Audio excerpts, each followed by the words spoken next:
Magandang araw sa inyo lahat. Ngayon papakita ko sa inyo kung paano namin to at bakit namin to binili itong 12,000 pesos na haul namin mula sa SM Store 3-day sale. Palitan ko to. 10. Ganun na lang. So, 6. So, 3, 6. Ito, repair and protect ilan? Ito na lang.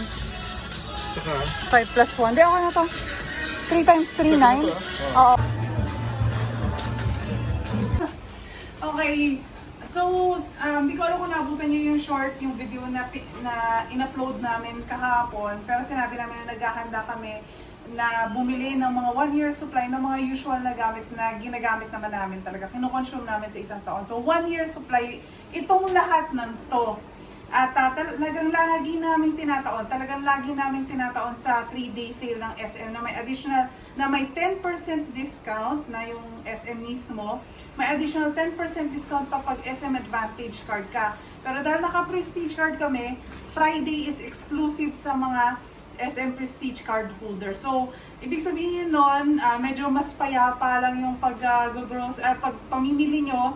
And at the same time, etong mga to, ay pinahanda na namin sa kanila parang 2 days before pa. So, pwede nyo sabihin sa SM na nanundon kung sino yung pwedeng mag-assist sa inyo na sa 3-day sale kasi bibili kami ng ganito karaming mga tissue, ganito karaming mga items. Ihahanda na nila yon para pagdating mo doon, nakapack na siya.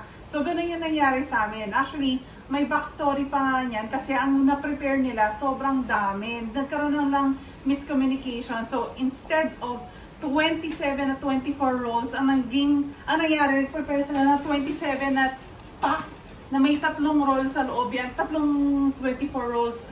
So, hindi ganun kailangan namin. So, pinabawasan lang namin. Kaya medyo nagtaka ako, bakit sobrang dami? So, every year na namin itong ginagawa. So, medyo familiar na ako sa dami ng tissue na dapat na iuuwi namin. At nagkakasya dapat sa sasakyan. Hindi namin sasakyan na nire-rent lang namin.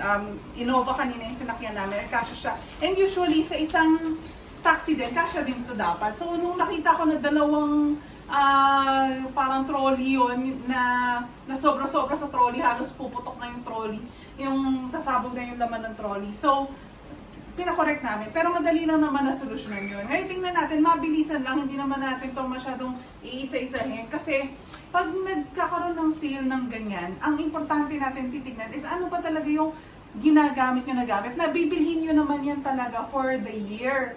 Na hindi mo maiwasan na hindi ka magpunas ng puwet, diba? So, kailangan mo ng pagkatapos mong mag-number 2, so kailangan mo ng tissue. Hindi mo naman mapipigilan na hindi ka mag-shave, so kailangan mo ng shaver. Bibilhin mo naman talaga to throughout the course of the year. So, kung may pera naman at kaya, itaon mo sa sale para maka-discount ka pa. Mamaya ilalagay ko rin sa ending yung total ng mga pinamili namin and yung total ng discount na nakuha namin dahil nag-sale kami. Not to mention, after pa nung sale na to, nagkaroon ng raffle. So, meron kaming 12 entries sa raffle para sa motor. Sana manalo. Tapos, meron pa tayong kaninang parang on the spot na raffle para nakakuha kami ng 400 pesos worth na voucher or coupon or gift check para sa Savory na kumain na rin kami agad kanina. I-upload ko din yung short nun, yung video nun mamaya or baka before pa tong ma-upload na tong video na to.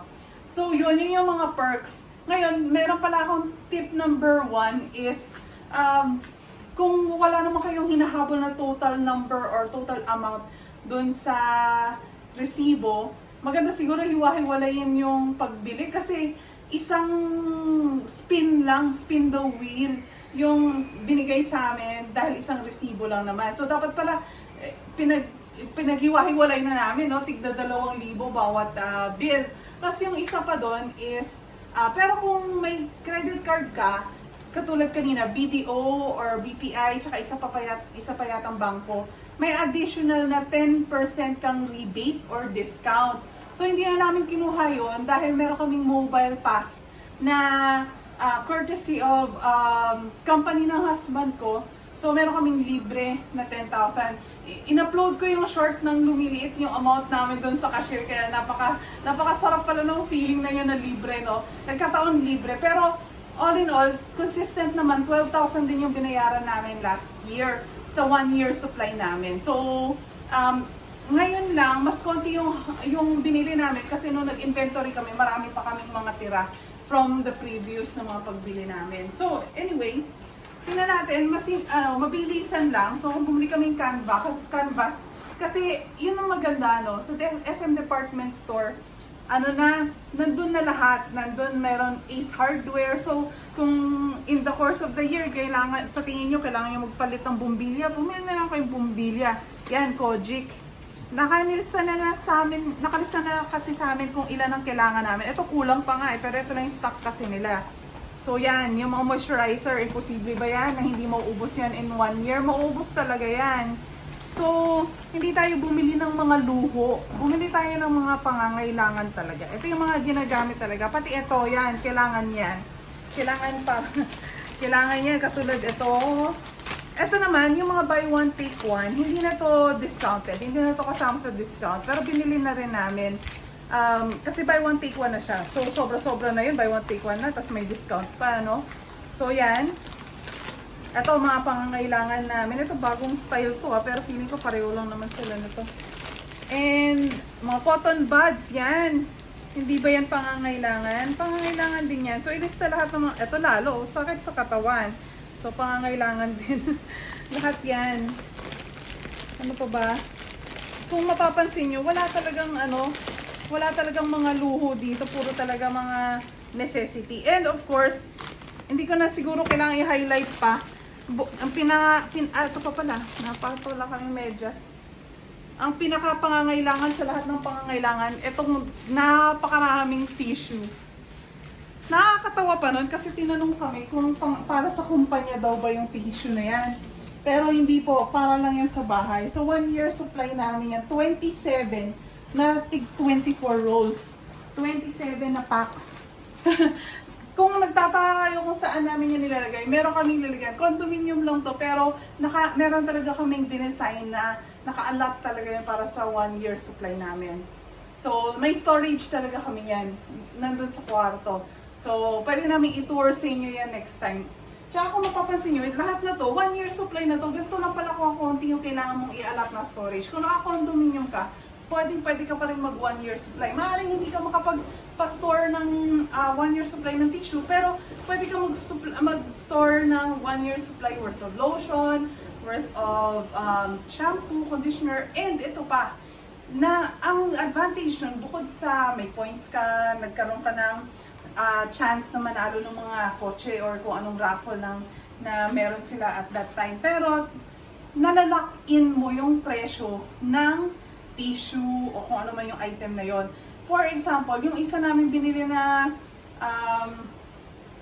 ano ba yon, yung roll-on, Dio na spray. Nung 2018 basta 2020-21 siguro namin binili yon, 165 pesos lang yon. Noong 2020-22, bumili kami ng 1 year supply. Nakita ko, na-compare ko kasi nag-expire na yung ibang bote, mali yung amount na binili ko. Pero anyway, na-compare ko yung presyo, 195 pesos na siya after 1 year.